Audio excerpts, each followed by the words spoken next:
Créer une mer au cœur du désert algérien et tunisien, c'est la folle idée d'un homme, François-Élie Rouder, hydrographe et officier français ayant vécu durant le XIXe siècle.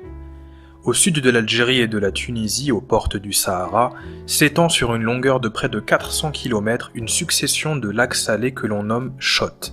Les principaux de la région sont Chott el-Djerid en Tunisie, Chott el-Melghir en Algérie, ainsi que Chott el-Gharsa à cheval entre les deux pays.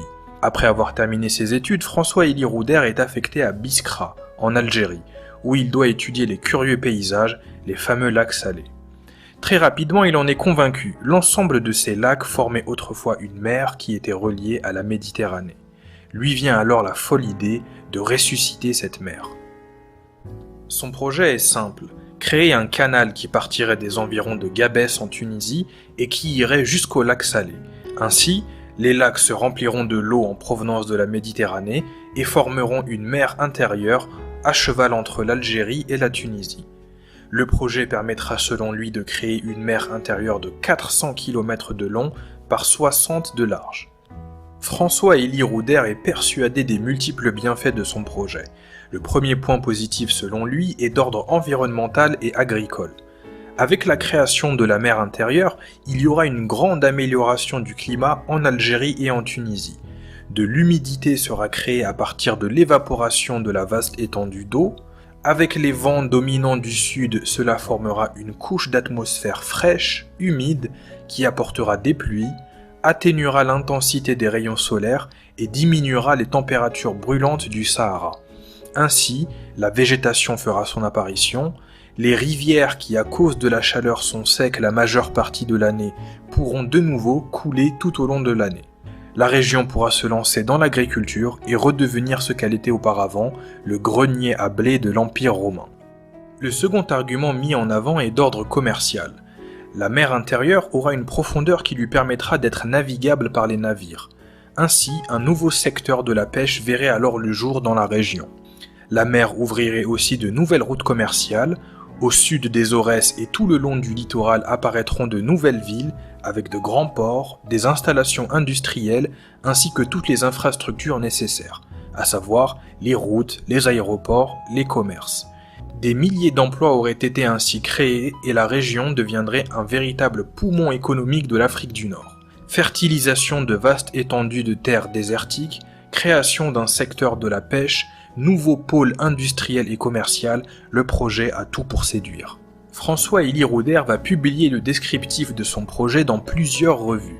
Immédiatement, l'opinion publique et l'État français sont séduits. Le grand ingénieur du canal de Suez, Ferdinand de Lesseps, se joint au projet. Ils obtiennent alors de l'État français des financements afin d'effectuer plusieurs expéditions destinées à vérifier la faisabilité du projet. Après avoir étudié le terrain, plusieurs complications apparaissent. Le sol est constitué d'un calcaire extrêmement dur, ce qui allait rendre difficile le fait de creuser un canal. Seconde complication, le Chott el-Djerid a une altitude qui dépasse de quelques mètres le niveau de la mer. Il faut alors envisager de nouveaux travaux qui induisent de nouveaux coûts qui n'étaient pas prévus au départ. Et enfin, plusieurs voix s'élèvent contre les désastres sociaux du projet. Les populations locales se verraient déplacées de leurs terres qui seraient inondées. Les sources souterraines qui alimentent les oasis de la région en eau douce seraient envahies par l'eau salée et deviendraient alors impropres à la consommation. Une commission est alors chargée de trancher. Plusieurs ingénieurs et scientifiques sont affectés à l'étude du projet. Résultat, il est jugé très complexe mais réalisable. Son coût est estimé à 1 milliard de francs de l'époque, ce qui est juste énorme.